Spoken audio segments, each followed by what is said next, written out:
Assalamualaikum warahmatullahi wabarakatuh. Kami dari kelompok 12 ingin menyampaikan presentasi yang berjudul Pernikahan Tanpa Restu Orang Tua. Kelompok 12 ini beranggotakan saya sendiri, Faizatun Nadiroh, kemudian ada Michiko Aulia, Nur Aziza, dan Tazkiyatun Nafisah.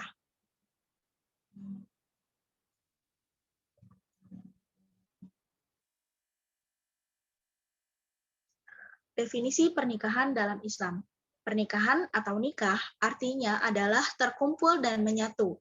Menurut istilah lain juga dapat berarti ijab qabul atau akad nikah yang mengharuskan perhubungan antara sepasang manusia yang diucapkan oleh kata-kata yang ditujukan untuk melanjutkan ke pernikahan sesuai peraturan yang diwajibkan oleh Islam. Menurut Pasal 1 Undang-Undang Nomor 1 Tahun 1974 tentang perkawinan atau UU Perkawinan adalah perkawinan ialah ikatan lahir batin antara seorang pria dengan seorang wanita sebagai suami istri dengan tujuan membentuk keluarga atau rumah tangga yang bahagia dan kekal berdasarkan ketuhanan yang Maha Esa.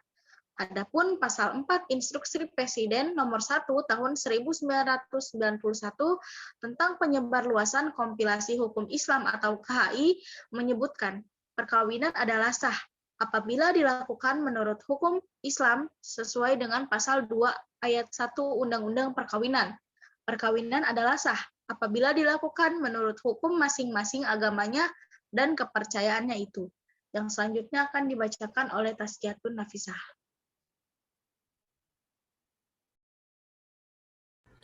Rukun pernikahan. Mazhab Syafi'i berpendapat bahwa rukun nikah dalam Islam itu adalah yaitu yang pertama sigot atau ijab dan qabul, yang kedua mempelai pria, yang ketiga mempelai wanita, yang keempat 2 orang saksi, yang kelima wali.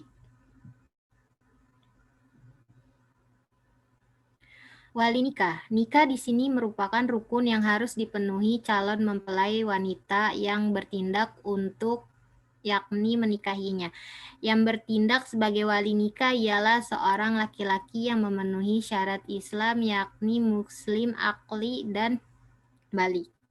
Wali nikah terdiri dari wali nasab dan wali hakim. Wali nasab terdiri dari 4 kelompok berurutan sesuai erat tidaknya susunan kekerabatan dengan calon mempelai wanita. Pertama, kelompok kerabat laki-laki garis lurus ke atas yakni ayah, kakek dari pihak ayah dan seterusnya. Kedua, kelompok kerabat saudara laki-laki kandung atau saudara laki-laki seayah dan keturunan laki-laki mereka.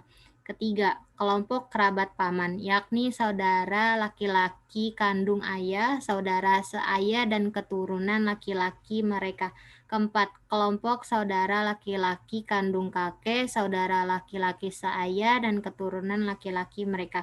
Wali hakim hanya dapat bertindak jika wali nasab tidak ada atau tidak mungkin dihadirkan, atau tidak diketahui tempat tinggalnya, atau gaib, atau adlat, atau engga garis lurus ke atas yakni ayah, kakek dari pihak ayah, dan seterusnya.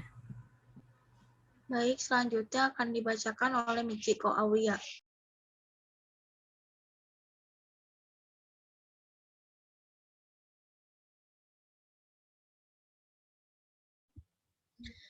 Calon mempelai pria, jika tanpa restu dari ayah atau pihak keluarga, pernikahan anak laki-laki yang berumur di atas 21 tahun tetap sah.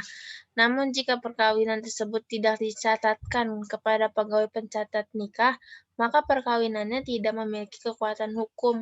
Artinya, perkawinan dianggap oleh negara tidak terjadi sebab tidak dapat dibuktikan dengan akta nikah. Tetapi jika umur seorang anak laki-laki di bawah 21 tahun, maka tetap harus membutuhkan izin dari ayah atau pihak keluarganya. Serta jika umurnya di bawah 19 tahun, ayah atau pihak keluarga harus memintakan dispensasi perkawinan. Apabila tidak dipenuhi, perkawinan dianggap tidak sah. Beberapa alasan orang tua tidak merestui pernikahan anaknya. Yang pertama, calon menantu dianggap tidak bisa menjadi istri atau suami yang baik atau tidak mempunyai kemampuan untuk menghidupi anaknya atau melakukan pekerjaan rumah tangga, misalnya pada pernikahan dini. Yang kedua, calon mantu beda dalam hal status baik itu agama, harta, jabatan, dan sebagainya. Yang ketiga, calon mantu dianggap tidak memiliki karakter yang baik, tidak memiliki sifat yang baik, dan tidak pantas untuk menjadi seorang suami atau istri karena sifatnya yang buruk tersebut.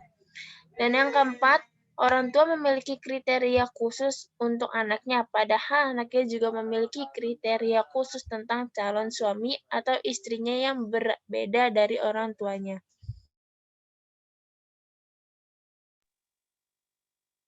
Dalil pernikahan tanpa restu orang tua. Rasulullah Shallallahu Alaihi Wasallam telah bersabda yang artinya, apabila datang kepada kamu orang yang kamu ridhoi agama dan akhlaknya untuk meminang putrimu, maka kawinkanlah ia. Sebab jika tidak, niscaya akan terjadi fitnah di muka bumi ini dan malapetaka yang sangat besar. Hadis riwayat At-Tirmidzi dan Ibnu Majah.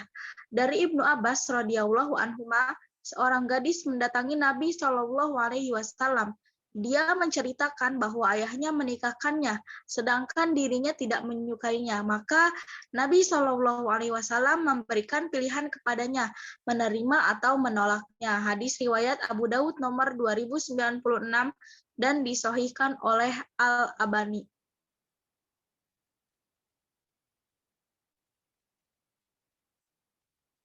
Hukum pernikahan tanpa restu orang tua dalam Islam. Yang pertama dilihat dari sisi akhlak, yang kedua dilihat dari sisi hukum hitam putih. Yang pertama, secara fikih, pernikahan dan akhlak sungguh merupakan sebuah tindakan yang amat menyakitkan bila seorang anak melakukan tindakan yang tidak berkenan di hati orang tua, apalagi bila tindakan itu sebuah pernikahan. Pernikahan tidak sah secara hukum. Dari sudut pandang hukum, bila ada seorang laki-laki menikah, memang tidak memerlukan peran orang tuanya sebagai wali, sebab pernikahan seorang laki-laki memang tidak membutuhkan wali. Sebaliknya, seorang wanita tidak boleh menikahkan diri sendiri. Yang menikahkannya harus ayah kandungnya sebagai wali. Dirinya sendiri justru tidak punya peran apa-apa dalam akad nikah, sehingga kalaupun tidak hadir dalam pernikahannya sendiri, secara hukum nikahnya tetap sah. Maka seorang wanita yang menikah tanpa izin dan restu dan juga ridho dari ayah kandungnya secara hukum nikahnya tidak sah. Selain itu, dia juga mendapatkan dosa atas ulahnya yang kualat terhadap orang tuanya. Baik, selanjutnya akan dibacakan oleh Taskia.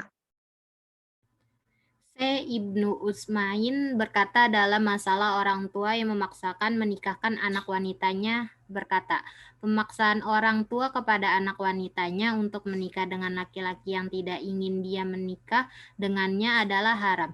Dan kalau haram berarti tidak sah dan tidak dapat dilaksanakan, karena pelaksanaan dan pengesahannya itu bertolak belakang dengan riwayat yang melarangnya, karena maksud syariat dalam melarang sesuatu agar tidak memakai dan melaksanakannya.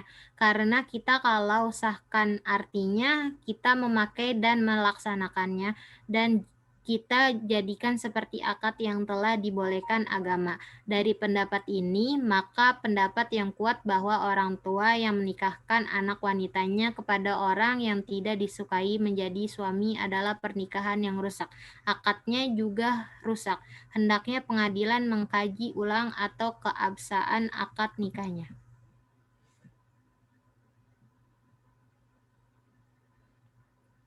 Solusi dalam Islam, seharusnya para wali segera mengawinkan putrinya apabila dipinang oleh laki-laki yang setara, apalagi juga ridho. Rasulullah SAW bersabda, artinya apabila datang kepada kamu orang yang kamu ridhoi agama dan akhlaknya untuk meminang putrimu, maka kawinkanlah ia, sebab jika tidak niscaya akan terjadi fitnah di muka bumi ini dan dan malapetaka yang sangat besar. Dan tidak boleh menghalangi mereka menikah karena supaya menikah dengan lelaki lain yang tidak mereka suka, ataupun karena ingin mendapat harta kekayaan yang lebih banyak, ataupun karena untuk tujuan-tujuan murahan lainnya yang jika dibenarkan oleh syariat Allah dan Rasul-Nya. Jika datang kepada kamu orang yang engkau sukai agama dan akhlaknya, maka nikahkanlah dia. Kalau tidak, maka akan terjadi fitnah di bumi dan kerusakan besar. Hadis riwayat Tirmizi nomor 1084.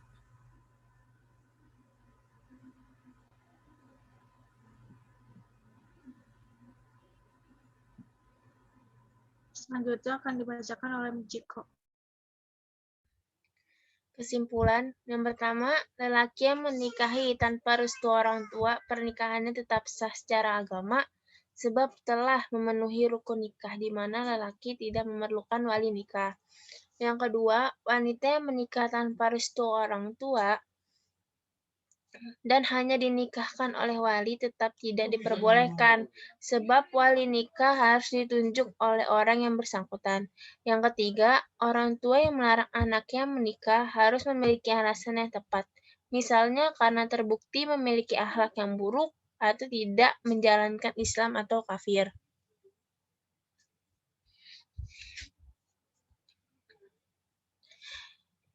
Yang keempat, jika orang tua menolak menikahkan anaknya hanya karena harta atau status dan hal duniawinya lainnya, padahal calon menantu memiliki akhlak dan hati yang baik, maka nantinya orang tua dan anaknya sendiri yang rugi, dan orang tua berdosa karena menghalangi kebahagiaan anaknya. Yang kelima, orang tua harus memiliki alasan yang jelas jika memiliki rencana yang mengenai kebaikan masa depan untuk anaknya. Jika terjadi masalah, maka dapat didatangkan penengahan untuk mencari solusi terbaik antara anak dan orang tua tersebut. Yang keenam, wanita memang memiliki orang tuanya. Namun jika wanita tersebut memiliki calon suami yang baik, yang orang tuanya belum percaya, dapat membuktikan keyakinannya dan memberi bukti secara memohon petunjuk kepada Allah. Yang ketujuh, lelaki juga milik ibunya. Jika si ibu belum setuju tentang calon menantu lelaki, harus berusaha menunjukkan kebaikan calon istrinya dan membuktikannya agar tercapai jalan yang jelas untuk membuktikan bahwa si istri tersebut terbaik untuknya.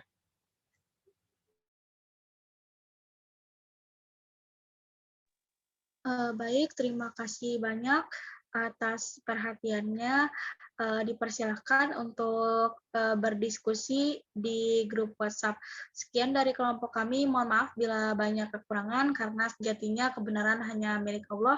Wallahu a'lam bishawab. Billahi fisabilil haq, fastabiqul khairat. Wassalamualaikum warahmatullahi wabarakatuh.